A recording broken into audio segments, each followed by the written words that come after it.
friends, what's good, and welcome back to Martiology. So we've all heard about or have done the squat, but the real question is, what it really do though? In this Squat 101 video, you'll be able to take away 7 benefits, 7 tips on how to do a squat, and 7 variations you can do at home with no equipment. Back to the basics. What is a squat? A squat can be classified as one of the 5 essential movements in fitness. A squat is considered a compound movement. What that means is it should be incorporated in the beginning of your workout since it is multi-jointed. It uses the joints in our upper body as well as our lower bodies. So what muscles do a squat work? It works the booty, officially called the glutes, the gluteus maximus, medius, and minima. They also work your quadricep, your hamstrings, your hip adductors, which is your inner thighs, your hip flexors around the pelvic area, your calves, and your core. And that includes the rectus abdominis, the abs, the obliques, the transverse abdominis, which is hidden inside the rectus abdominis, and your rectus spinae. Now, if you were doing a back squat, you'd also be working your shoulder, your chest, your arms, and your back. 7 benefits, here we go. Number 1, doing squats will help you build a stronger lower body. Having a sturdier lower body is going to reduce the risk of injuries. You would have better form, mobility, balance, and posture. Second, doing squats helps strengthen the core. And when your core is strengthened, you're able to master movements such as standing, rotating, and bending. I know standing sounds kind of ridiculous, but you would be surprised how many people in their 20s are suffering from lower back pain. Standing can be difficult. Core is the first and foremost thing that you want to strengthen to help you excel in other exercises. Third, kind of referring back to the first one, it's going to help strengthen your lower body's muscles that we talked about earlier. 4, athletic performance. Now you're probably thinking, I'm not naturally athletic. Why would I need to benefit from athletic performance?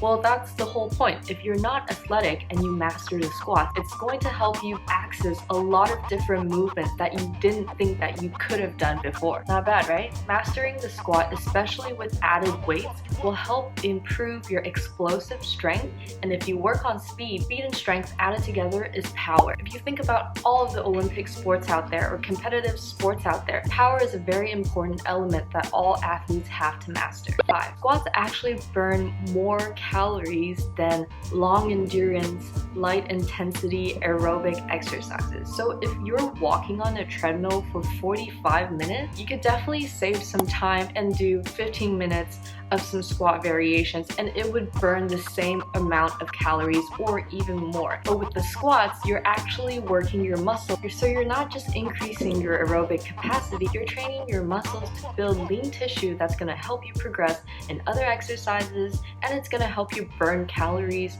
on the daily. 6, squat variations motivate progress and success. Once you've mastered the basic squat, you can advance into the progressions and the variations that are available out there. What these variations do is that they activate different muscle groups so you can target specific muscles that you want to grow, such as the glutes if you want to grow your quads. And being able to do these squat variations will give you the feeling that you've leveled up. And that feeling is crucial in pushing you further in your fitness journey. 7, last but not least, you don't necessarily need equipment for a squat.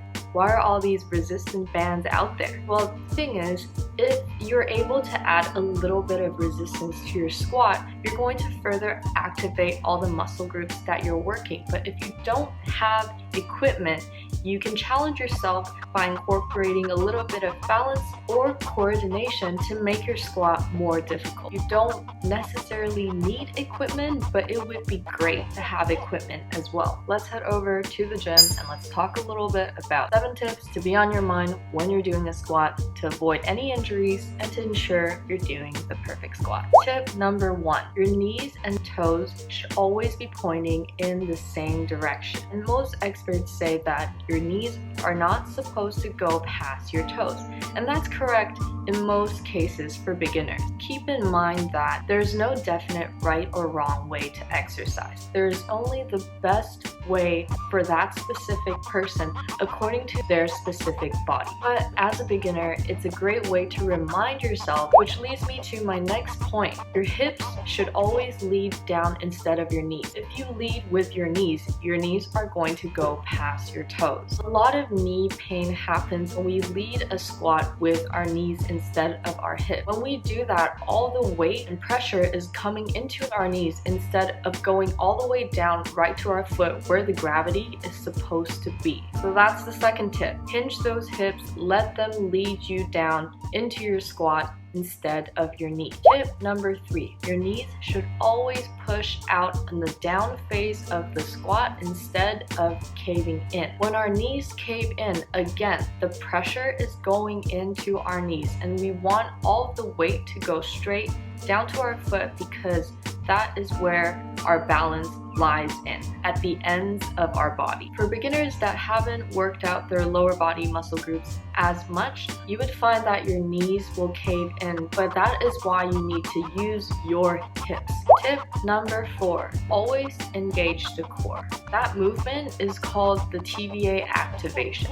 We're activating our transverse abdomen, which is underneath our abs. By engaging the core, we are protecting and bracing it from any harm outside that could hit our body potentially. Engaging your core will help you with the down and up phase of the squat by giving you more strength and simultaneously protect your core and your lower back. Tip number 5, always have your chest up. You're standing tall with your chest up while you're doing your squat. Your back is always going to be straight. Number 6, now some people tend to hold their breath when they're doing a squat, but it can actually be very dangerous for our body. We need oxygen to flow in our body and to help transport energy to our cells. Always remember to breathe through your workouts. I would be inhaling on my way down of the squat and exhaling on the way up.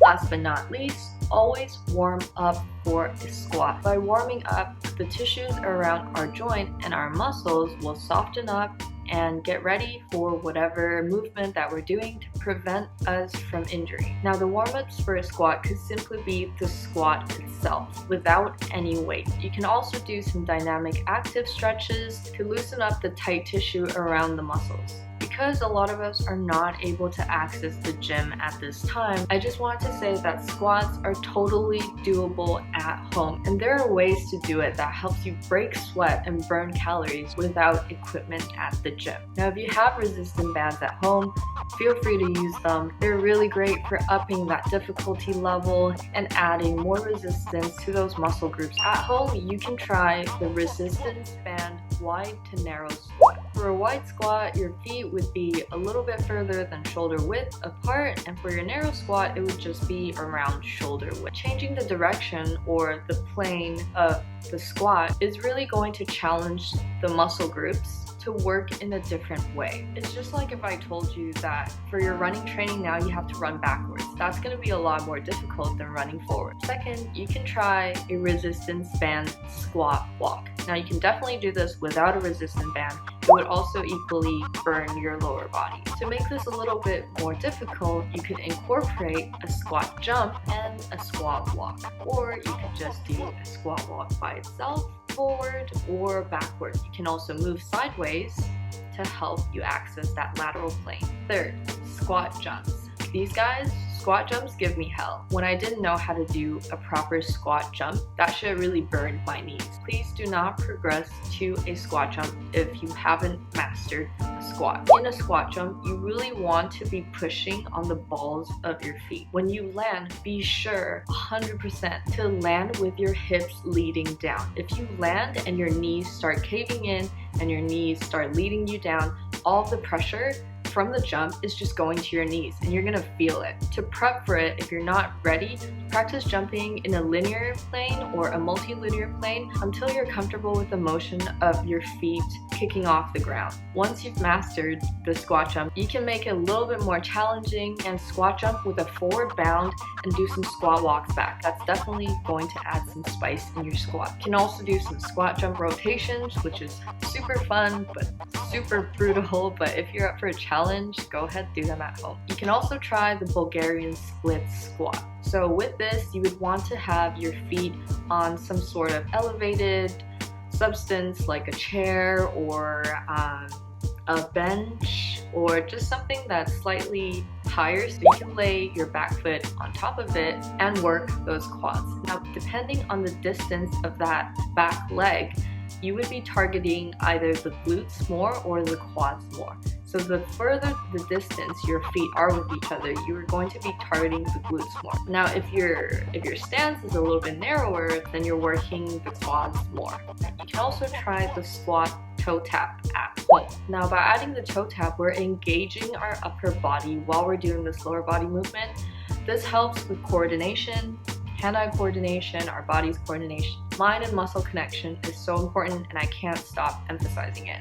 By adding small movement like this, you're training your body to be in a rhythm and to get used to more complex movement. And that, again, will help you progress in more difficult and more functional exercises. Number 6, also try a squat with an isometric hold, which is basically a squat with a hold. The sooner we rush our workout, we're not really working out the muscles if we're just trying to get it done. With isometric holds, we're forcing our muscles to stay in a kind of uncomfortable position for a long time. And what that does is it works our muscle endurance and help us hold our body in difficult positions for a longer time. If you think a certain exercise is very challenging for you, my advice would be do it super freaking slowly, and you're gonna feel the burn even more. But the more you do that, the next time you come to it, you're gonna feel so much stronger because you had to endure that slow, painful process of going through it. With pain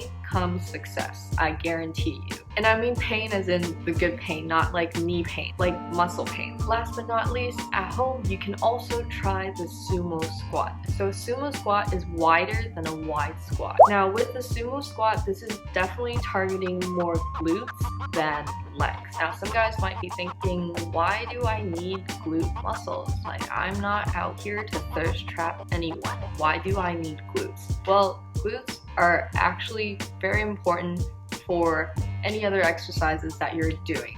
That thrust motion is going to give you power during a kettlebell swing, during a deadlift, and during your squats. Having strong glutes is essential to excelling in other exercises as well. There are definitely way more squat variations out there. You want to master the basic squat and then slowly progress into different plane of motions and resistance bands and then the jumping. You really want to put the jumping last. That's it for me today. Thank you guys for watching. If you had anything to take away from this video, do me a favor and hit that like, subscribe, and ding ding bell. Don't give up, keep progressing, stay moving, stay hydrated, and I'll see you in my next video.